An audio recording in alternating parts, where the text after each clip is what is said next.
Kuyintokozo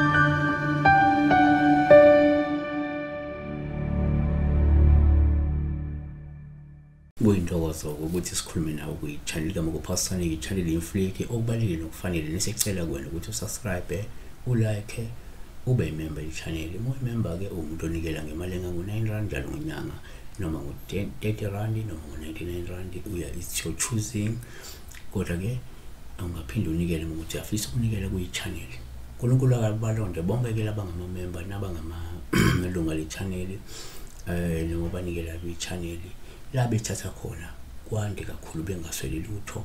Futhi uma sinikela unganikela nangakini endaweni ngakini yenza umehluko endaweni ngakini. uNkulunkulu ekubusisa usawenza lo mehluko futhi nawe endaweni ngakini.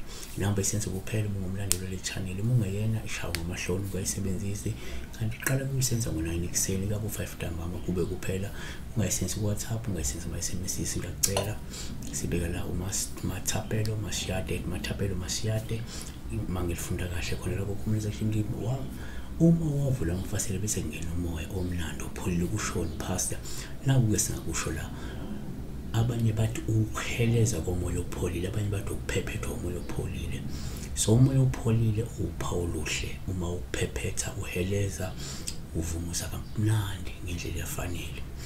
Nake singakusho 1 uma uphupha la umoya sikhathi nophawu oluhle uma uheleza upholile lusho ukuthi ke empilweni lindele isikhathi esihle sokuthula noxolo nokuthola umvuzo omuhle empilweni. NgokaJohane 3:8 umoya uyaphephetha lapho uthanda khona uyaluza udumo lwawo. 2 kuyenzeka futhi ngesikhathi uphupha ke umoya kube uphawu oluhle uma uzwa lo moya uheleza upholile osolusho ukuthi ungase kuvunguze umoya wothando, injabulo nenhlonipho phakathi kwakho nomunye umuntu ongaba umuntu wakho noma nje omunye umuntu osondelene naye wena.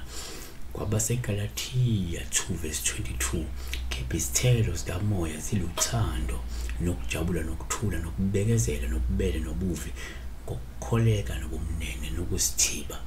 3 kuyenzeka futhi komunye umuntu ngesikhathi ephupha lo moya kube uphawu oluhle ngesikhathi uheleza upholile lungasho nje ukuvunguza kamoya ongcwele noma kungasho ukusondela kaNkulunkulu noma ubukhona bukaNkulunkulu ngaleso sikhathi.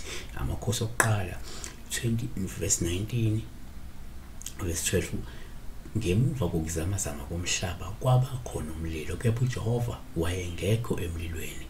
Ngemuva komlilo kwezwakala umsindo ukuvumuza opholileyo.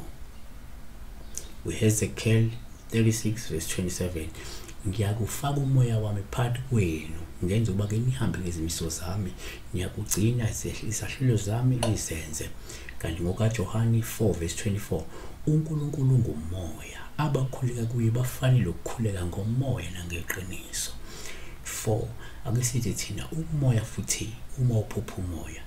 Number 4 kungaba uphawu oluhle uma uheleza upholile. Lokhu kungasho ukusondela kwesidalwa sakho uma umuntu kamoya futhi ngesikhathi kuheleza lo moya opholile kumuntu kamoya kukhomba lokuvakashelwa ilesi sidalwa, kukhomba lokusondela kwalesi sidalwa noma kwalezi idalwa lezimembethe lo muntu kumuntu kamoya. Besibheka la uma kuvunguza umoya opholile kuvunguza umoya omuhle oshayela phansi. Uyabona akube kuhle akube izidalwa lezi ezivashela akube uNkulunkulu ovashelayo akube uthando nenjabulo akube into empumelelo nokuthula noxolo ezofembile. Siyabonga kakhulu sibheka lo abantu kakhulu.